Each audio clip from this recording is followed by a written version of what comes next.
Apresentamos o podcast Estudo Psicológico da Gênesis Bíblica, uma análise profunda e esclarecedora das mensagens presentes na Bíblia, com Guaraci de Lima Silveira.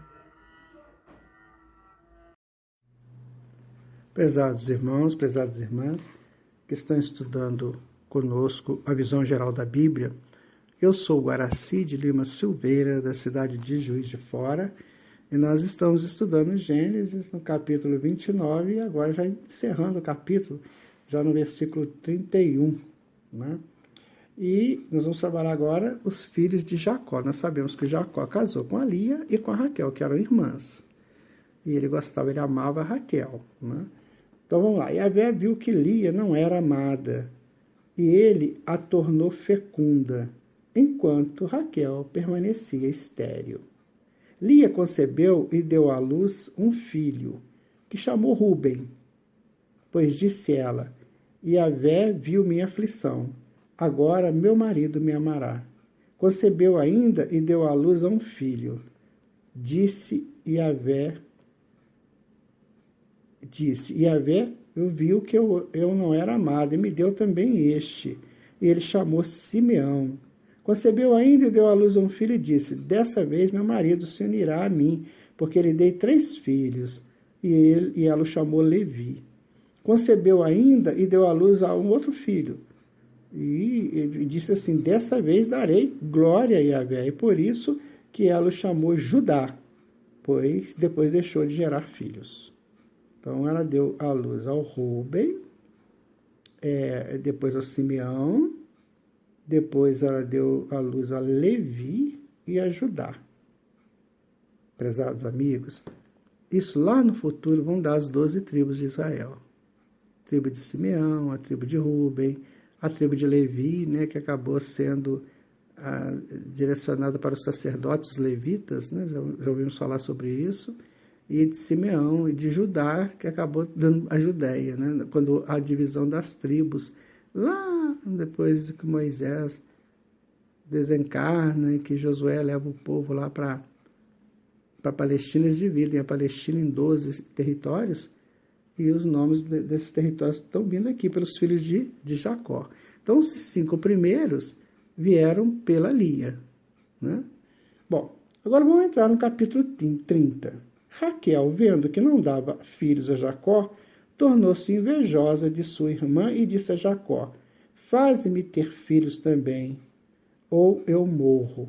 Jacó se irou contra Raquel e disse: acaso estou eu no lugar de Deus, que te recusou a maternidade? E ela respondeu: eis-me a serva Bala. Aproxima-te dela e que ela dê a luz sobre os meus joelhos, porque por ela também eu terei filhos.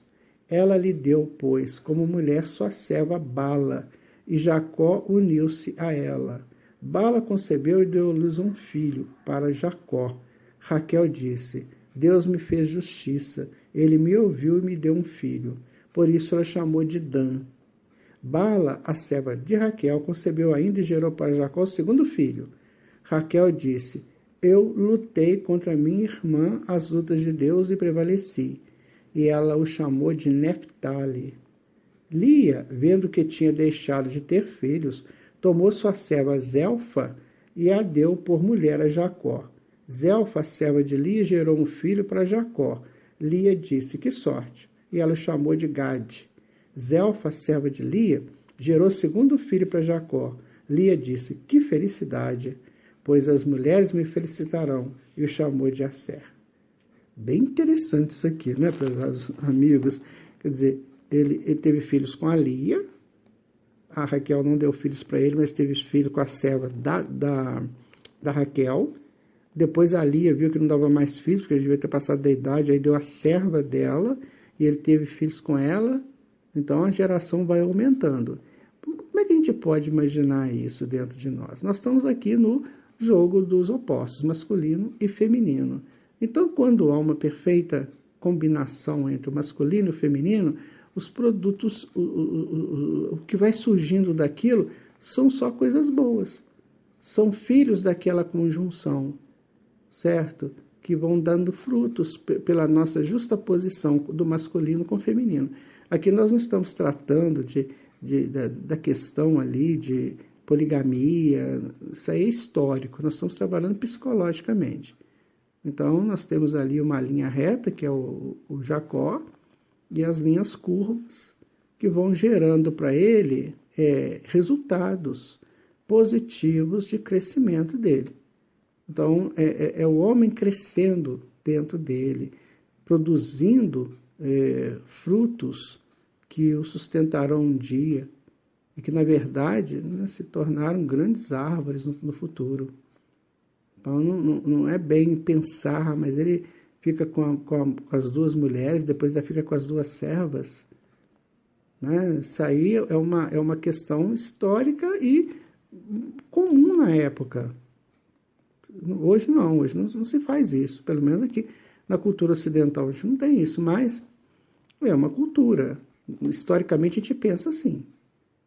Agora, psicologicamente eu penso, quando eu uno em mim os eixos masculino e feminino e faço desses eixos uma justaposição, um equilíbrio tal, eu começo a gerar frutos bons, certo? Então, tendo chegado o tempo da ceifa do trigo, Rúben encontrou nos campos mandrágoras, que trouxe para sua mãe Lia. Então Raquel disse a Lia: dá-me, por favor, as mandrágoras de teu filho. Mas Lia lhe respondeu: não é bastante que me tenhas tomado marido e queres tomar também as mandrágoras de meu filho? Então Raquel retomou: pois bem, que ele durma contigo essa noite em troca das mandrágoras de teu filho. E quando Jacó voltou dos campos à tarde, Lia foi ao seu encontro e lhe disse: é preciso que durmas comigo, pois paguei por ti com as mandrágoras de meu filho. E ele dormiu com ela naquela noite. Deus ouviu Lia, ela concebeu e gerou o quinto filho para Jacó. Lia disse: Deus me deu o meu salário por ter dado minha serva a meu marido. E ela o chamou Isacar. Lia concebeu ainda e gerou o sexto filho para Jacó. Disse Lia: Deus me fez um belo presente. Dessa vez meu marido me honrará, pois lhe dei 6 filhos. E o chamou de Zabulon.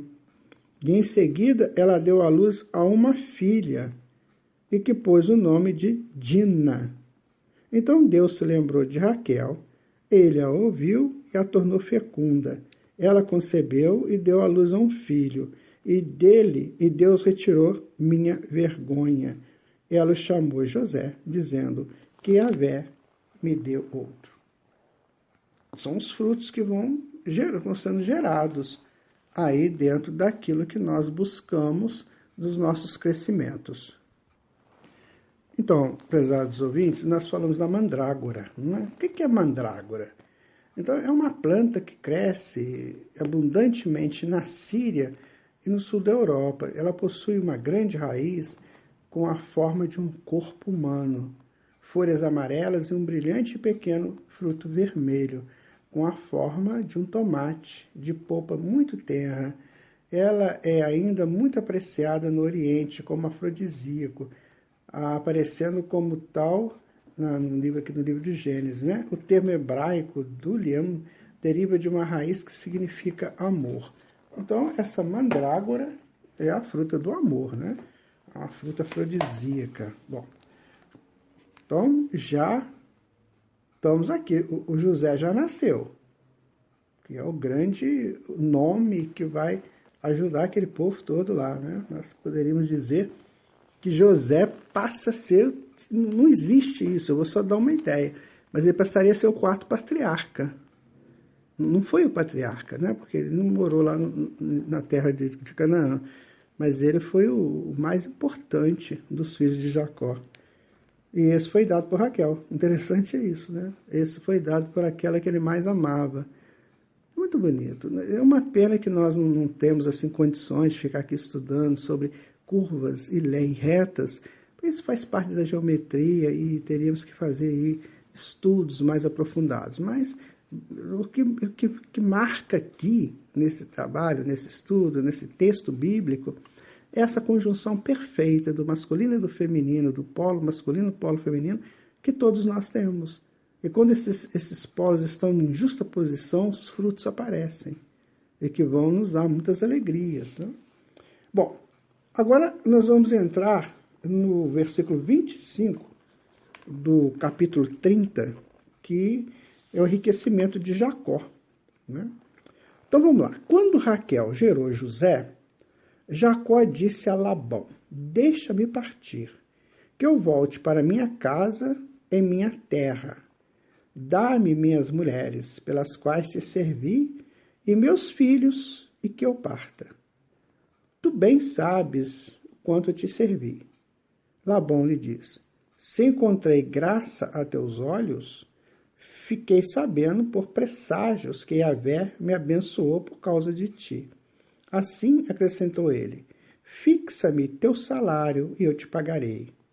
E ele lhe respondeu: tu sabes de que maneira te servi e que os teus bens se tornaram comigo.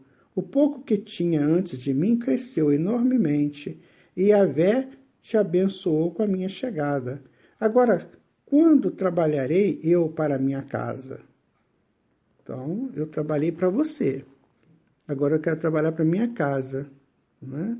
Então, é como se eu pensasse um pouquinho em mim agora. Sabe, eu tenho meus valores, eu tenho minhas coisas, e agora eu preciso trabalhar para mim. Então, o outro está lá fora de mim. Agora eu preciso trabalhar para mim, eu preciso também construir os meus valores, a minha casa espiritual, os meus bens, a minha casa mental, né? Vem para cá. Labão retomou: que te devo pagar? Jacó respondeu: nada terás a me pagar, se fizeres por mim o que vou te dizer. Voltarei a apacentar teu rebanho. Passarei hoje por todo o teu rebanho. Separa dele todo animal negro entre os cordeiros e o que é malhado ou salpicado entre as cabras. Então, esse será meu salário.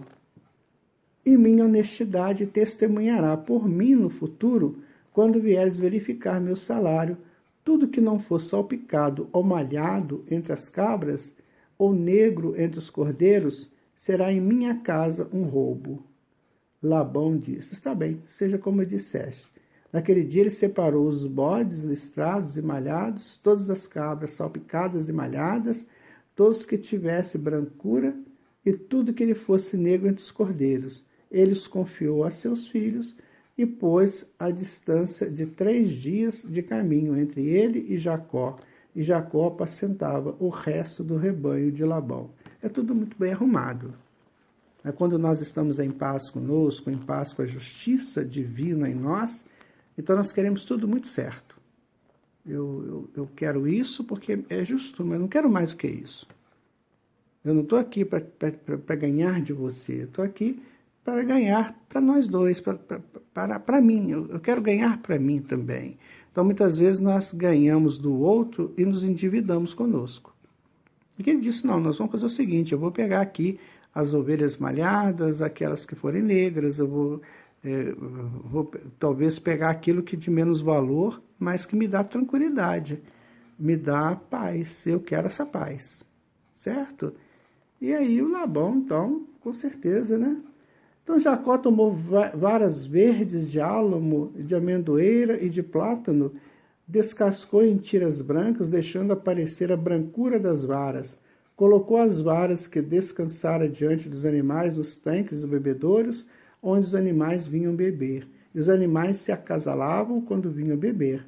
Eles se acasalavam, portanto, diante das varas, e pariram crias listradas, salpicadas e malhadas.